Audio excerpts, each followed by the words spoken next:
că tot începusem seria cu manipulare spirituală. Uneori, mai trebuie să mergi, să zic, into the dirt, ca să fii in touch with it. Așa că mă mai plimb și eu pe aici, pe acolo. Și cum poți să arăți comportamentul cuiva decât mușcând momiala care ți-o aruncă. Prin urmare, aseară am mușcat și eu momială. Ca să vă pot exemplifica un alt tip de manipulare spirituală. Astăzi, pentru cine a ajuns până aici, mă bucur că sunteți aici, vizionare plăcută, sper că știți ceva engleză. N-ar fi fost posibil video ăsta dacă eu n-aș fi mușcat momeala. Vă pup!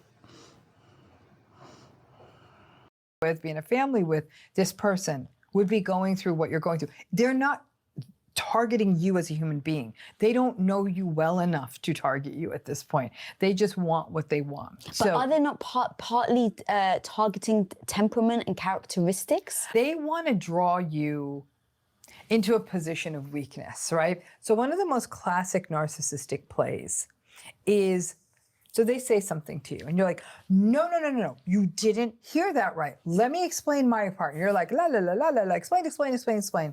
And then they're like, yeah, no, you never said that. You're like, how can you tell me I never said that? I'm getting my phone. And you're like, you're just spinning, yeah. Okay?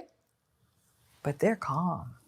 They're like this. They're like, yeah, I don't have any recollection, but you seem a little crazy bit right now. Like, what's this? And you're like, I'm not crazy. You're making me crazy. The narcissist is so happy when that's happening because they look calm, cool, collected. You look insane, okay? And that reinforces that rhetoric of they're great, you're not, they're calm and well put together, you're dysregulated and out of your mind. They love that juxtaposition.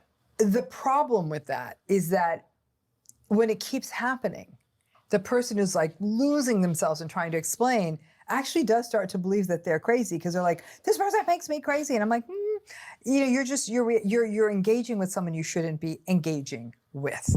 That's really the issue. So that's another thing to keep in mind. But so they would be doing this to anyone, but the personalization is, we think this is specifically, they're out to get us. They're really not. They just want their power. They want their supply, right?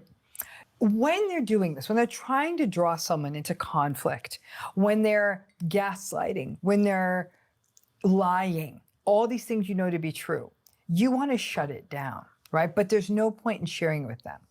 I always tell people, they're showing you who they are. Old school Maya Angelou. Believe them.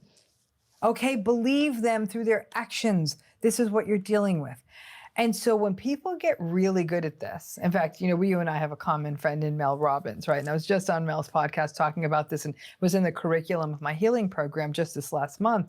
I talk about this idea of soul distancing, which is when you're with them and they're trying to draw you out and you're giving your simple, not cold, like, yeah, yep, nope, got that, sure, I hear that. Like you're giving, like you're engaged, you're listening to them, but they may ask you, how was your day? You've won when you can say things like, yeah, no, a little bit of this, a little bit of that, not a lot was going on.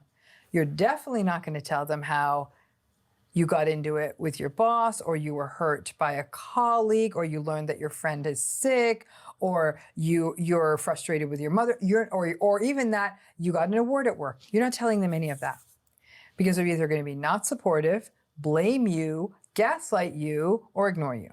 So you're not, when they ask you those questions, like, how's your day? Like, yeah, a day, a little bit of this, a little bit of that. So you've answered the question, but they're not your go-to with that stuff anymore. That right there can turn some of the volume down. The problem is we all keep engaging with them like there's a point to it.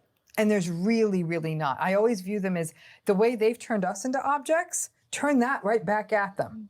Okay, so if I have to interact with a narcissistic person because of work, for family reasons, for any other reasons, I prepare myself to go into that situation. I know what I'm dealing with.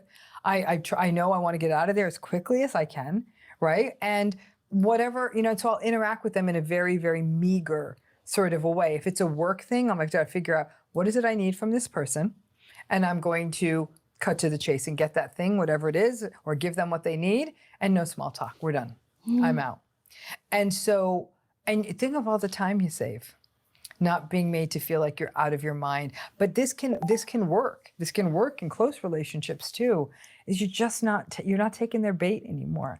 That's what all of this looks like. Is that in those moments when they're going for you, you ground. I always tell people, both feet on the ground. It's going to help you. It's like a literal thing you can draw into. Both feet on the ground. You're very intentionally breathing. You can do like 4, 7, 8 breathing, 4 in, 7 hold, 8 exhale. You're paying attention to your breath. And if it's going on for a while and there isn't much you can do about it, I often say to people, take in your surroundings. So if I was looking here, I'd say there's a white plant in the corner, and I'm describing these things to myself because meh, meh, meh, meh is what's coming out of their mouth. And that way I'm not engaging with them. But anything, and it also helps you kind of ground and sort of calm your nervous system down at those times.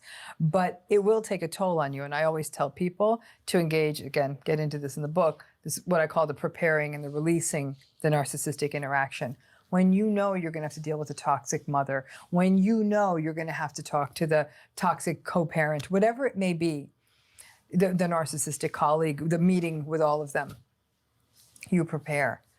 It might even only be 5 minutes, but give yourself a minute alone. It might be in a bathroom stall. It might be in your car. But you breathe in. You don't go in there unprepared. You wouldn't do anything else. You pack a suitcase for a trip. It's almost like packing a suitcase, right? And you breathe and you're like, okay, I'm not going to go deep. I am not going to engage. I'm very clear what I'm hoping for here. You have your meeting. They're going to do something that's problematic, I'm sure. And when it's done, don't think you can just jump into your day. Give yourself a few minutes for release. If it was a particularly toxic encounter, go do what you need to do to bring your nervous system back to baseline. That might be a nap. It could be a shower. It could be a walk. It could be a run. It could be sitting under a tree, walking your dog, talking to a friend, calling your shrink, painting a picture, whatever is your thing, build that into the back end. So if you know you have a day of meetings and you have any control over your schedule and you know 2 o'clock is the toxic meeting, don't book a 3, book a 4 and say between 3 and 4, whatever. And you might be ready. Maybe the meeting isn't that bad. You're like, great, I just have an hour in my day to do other stuff.